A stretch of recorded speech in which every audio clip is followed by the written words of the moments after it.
Thank you. Good afternoon, everybody. Jambo, Mbote, Mbolo, Initié, and so on. I'm going to give you a keynote. For that, I need to put that on the screen. It should appear miraculously.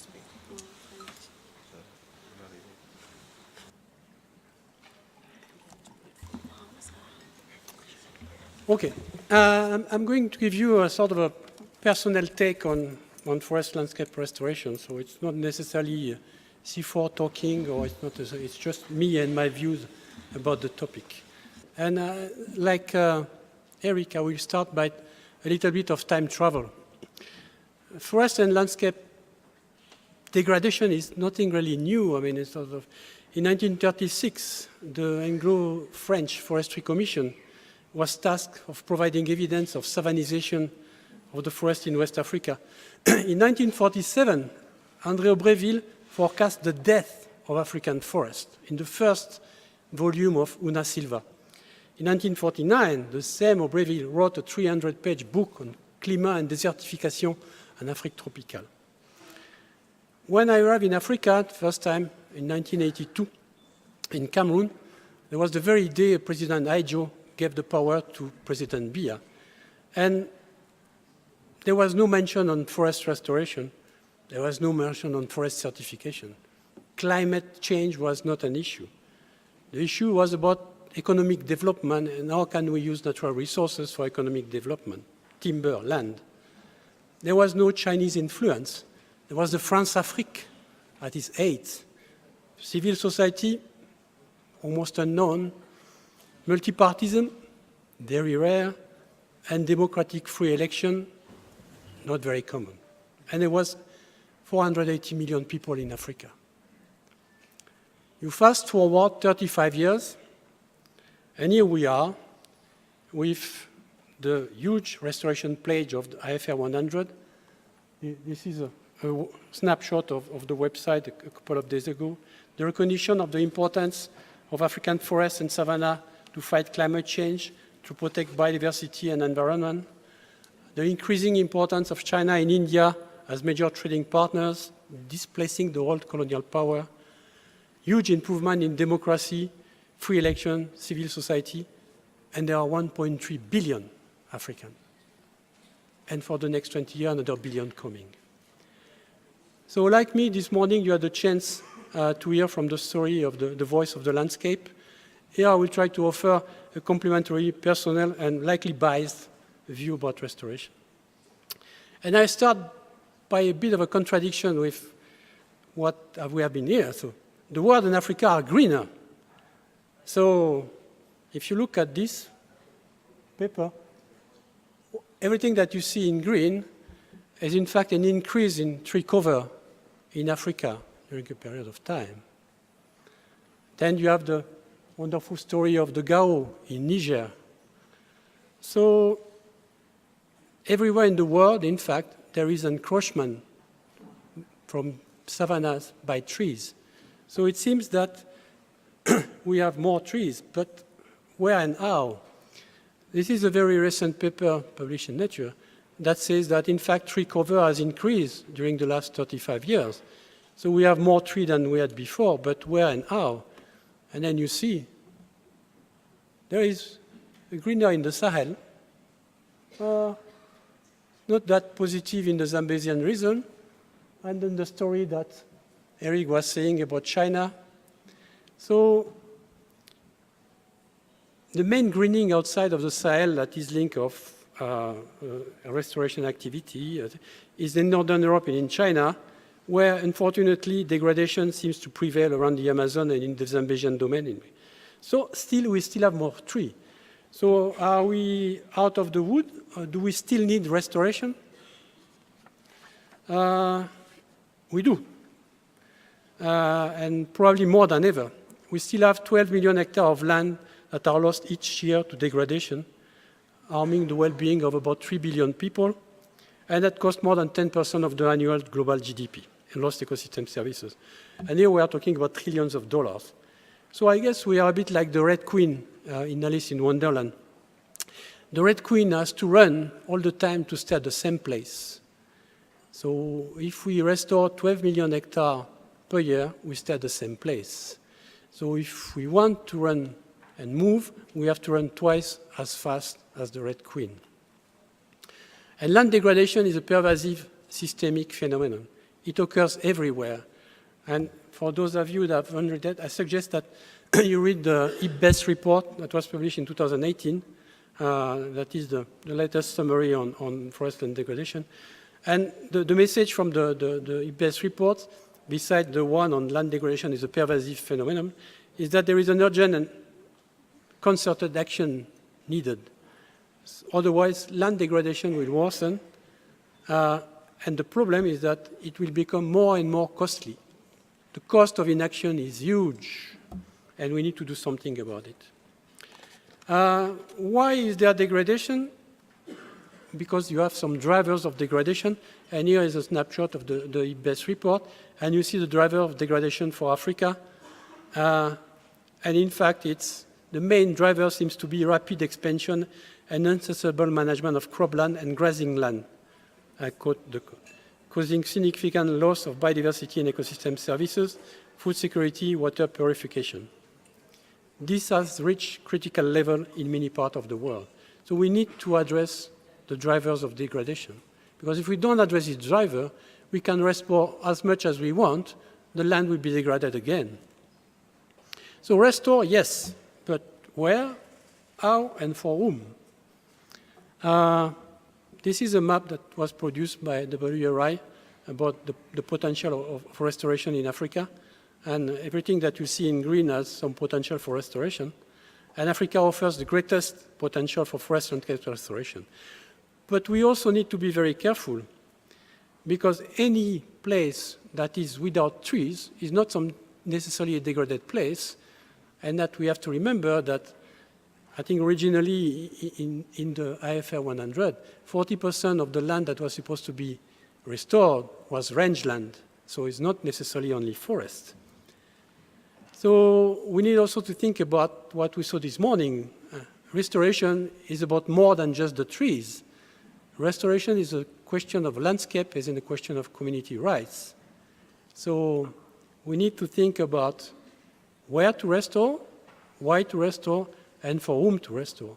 And unless we have the proper answer to this question, we are unlikely to be successful. And I hope that we will have some of these answers during the Landscape Forum. Now, I'm supposed to give you a science speech, so I will put a bit of science. And I have to say that in terms of the science of landscape restoration, I think most have been said or written already. I don't know if Robin Chasdon is in the room. Robin, you are here? I know. Yes, she's over there. So if you have a question about the science of restoration, you ask Robin. But fundamentally, one thing is important. It's understand what we mean by degradation and why we restore. And this is important because we don't have enough resources. So we have to apply some triage. So we have to be sure where you want to restore and where you want to restore. And you have this study that was prepared by Bajia Borigazul. And so this is what he calls the forest domain, but it could be the savanna domain also. And then you have different stages. And this stage, they appear more or less degraded. But fundamentally, if you let this forest by itself, it will go back to its natural state. So this whole issue of sylvigenesis, this whole issue of cycles. So where is it restoration? There is restoration when, in fact, you have something that is a stage of arrested development. In fact, when the succession is arrested, and when you need to intervene, then there is degradation. And then you intervene in restoring the forest. There is no need to intervene in a natural cycle. So there is not necessarily a need to intervene on a sustainable shifting cultivation landscape. So how do we decide where do we intervene and how we define degradation and deforestation and restoration is important.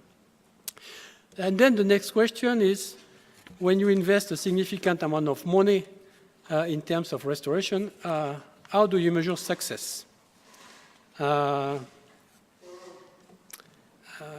And success is not something which is absolute. It depends on the purpose of the restoration, and it depends on the chosen baseline. So if you look at the published literature, the Society of Ecological Restoration produced an excellent primer on restoration. But mostly what you read is about the return to an ideal pre-degradation ecosystem. So we want to restore the rainforest, or we want to restore the peatlands. Unfortunately, in most cases, this is not possible. We have reached a stage where you can probably improve the situation, but not necessarily restore the initial condition. Hence, the importance of keeping the initial condition where they are. So, if I take this example, and it's not from Africa, I apologize.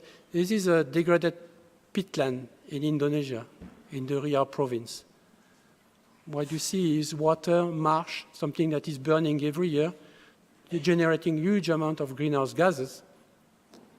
And if you protect this from fire, that's what you get in 29 years. So this is, people will not disagree, some success in terms of generation, or in terms of restoration. But you can also have that, an oil palm plantation. And I'm willing to challenge or to be topical, but I think that this oil palm plantation is probably better than the idle land, which is degraded, which doesn't mean that we should cut the forest to plant oil palm, but means that we need to keep as much as we can of the forests that are still intact, and we need to make as much as possible in terms of production, in terms of economics, in terms of ecology for the forests that have been degraded. And now the next question is the money. Who should and how to finance restoration? And here you have some picture that and figure that were produced by WRI.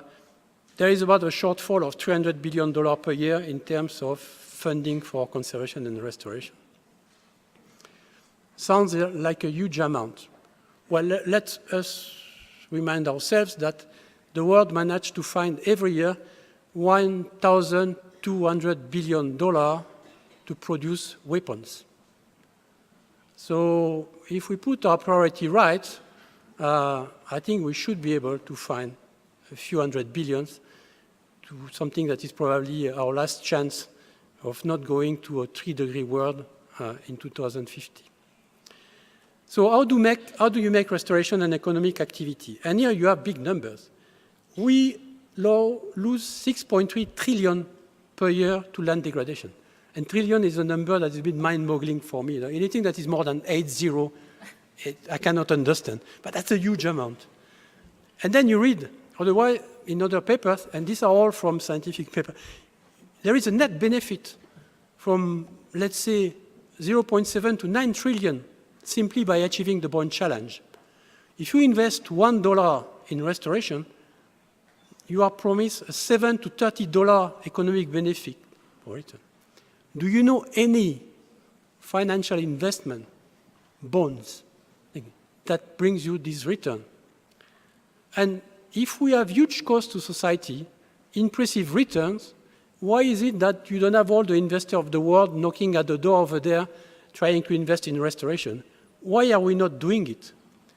And we are not doing it because we need a paradigm change. We need to shift from the prevalent paradigm that says that restoration is very expensive. There is no financial return for the landowner. This is only for environmental benefits. These benefits are seen out of the market. These are market externalities. You rely on public funding, and this is a top-down mechanism. The new paradigm that we need to embrace, and all the people in the room, I hope, will be convinced, is that first, research and development and proper planning can considerably lower the cost of restoration. That restoration can provide increased incomes in terms of goods and jobs. It is an industry that will create job opportunities. And the resulting natural capital that you have restored provides goods and service to society that could be partially internalized and marketed. And we need blended finance and active participation of the private sector. there is not enough public money to do what we need to do, and we need to have a bottom-up approach. People matters in restoration. Thank you.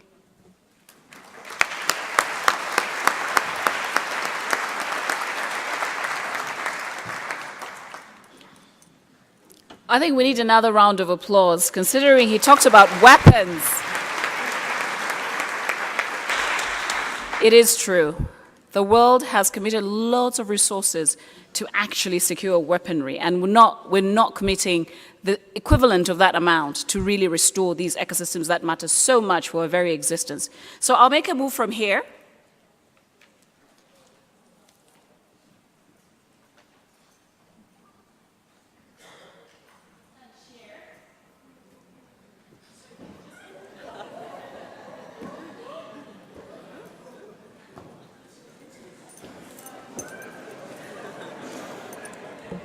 That's our Earth. That's our planet. Just keep it moving. That's where we live. Okay. Just let it go so that we're reminded of the planet we live on. Just keep it going.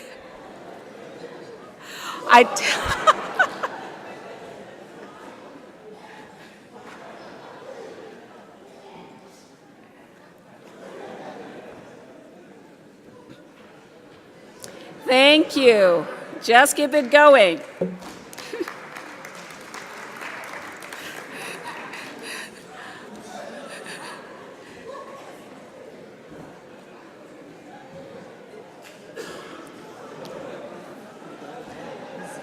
Fantastic. Okay, I just want to thank you so very much. Thank you everyone for listening, for being here, for being connected, and for being a part of this planet. Sorry, Satya.